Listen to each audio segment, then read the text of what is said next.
a Sunday. Sunday we didn't do very much. I was sitting there, it was a lovely hot Sunday morning. I always knew it was Sunday because I didn't work nobody worked that day. So this officer came out. He shouted, Jude, come here.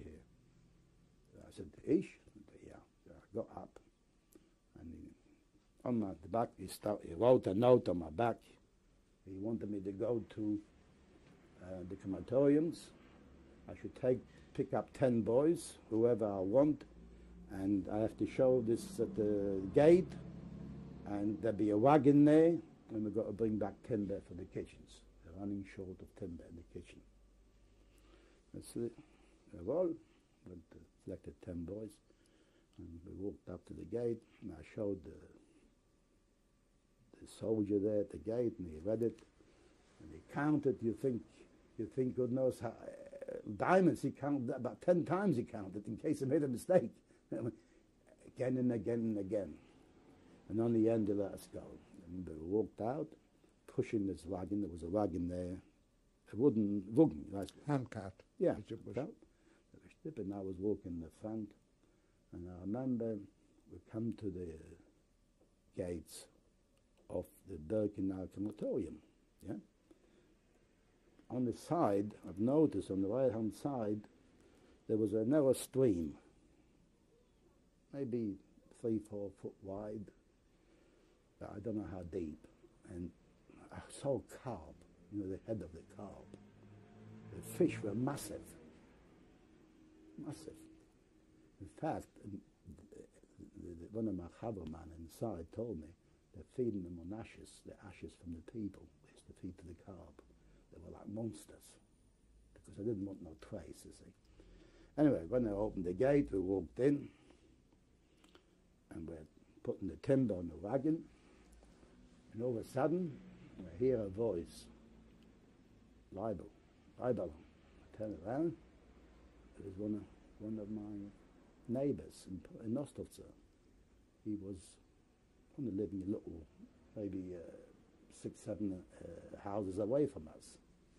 Jukel, his name was, Jukel. He said, Leibel. He said, Herr der See, Arbeit, aber Herr der See. And I was working, I listened to him. And he was shoveling gold teeth, ears with earrings on it. You could see piles of things there. You could see fingers with rings on them, all piled up. You could see teeth laying there, but heaps, mountains of them, you see. And he was telling me, he said, Arbeit, aber so gut nicht. Kick auf in Deutsch dort, und der rechte Zahl. I looked up, I saw the German there, a big Alsatian, and he said to me, he said, in a little while, he's going to go on his hat. Yeah? You walk down to the left, there's like an air shelter there, and give a kick door. So I done exactly what he said.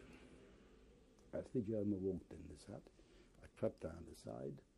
There was like an air shelter deep down in the ground. I saw a little window on the side.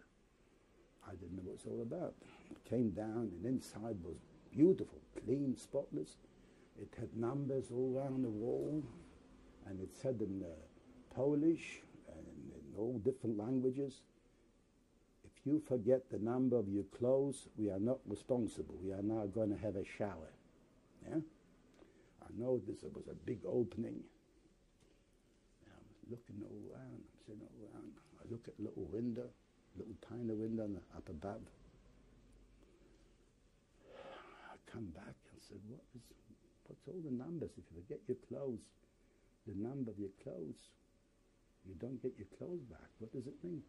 He said, then people don't come back. They go into that big space there, the door's shut, the little window above is where they throw the gas in. This was a gas chambers. That was ready for the gas chimneys. They used to gas them there. They gassed them there. Then my friend and this, like his lot of boys there, had to take the bodies up, yeah, cut off any earrings, cut off the ears, the fingers, any valuables, yeah? And the rest of the body is put in ovens. Because you could see the ovens. As we were loading the timber, we could see them. You could see the grills and everything. He said, I want you to know this, because I won't be alive. He said, because they're changing us. I can't remember if he said every 3 weeks or every 3 months. They're changing these boys who do all the shoveling of the dead fingers and the ears. They're changing them because they don't. The Germans don't want anyone to know what's going in that place. They didn't want any witnesses. You understand? I said, I promise, I'll tell what I see. In fact, I spread it out as soon as I could, as soon as I came back. And when I went back the following Sunday, yeah, he was there, he told me they're going to blow him up. They're going to blow these 3 gas chimneys up. And I swear to God, they got blown up. And that was in 1943. The gas chimneys were blowing up by the boys. He said they would. He told me. He must have been the ganze Macher there, you understand? They blew them up and they rebuilt them day and night. Because Auschwitz gas chimneys were still going. 1944. 1944, yeah.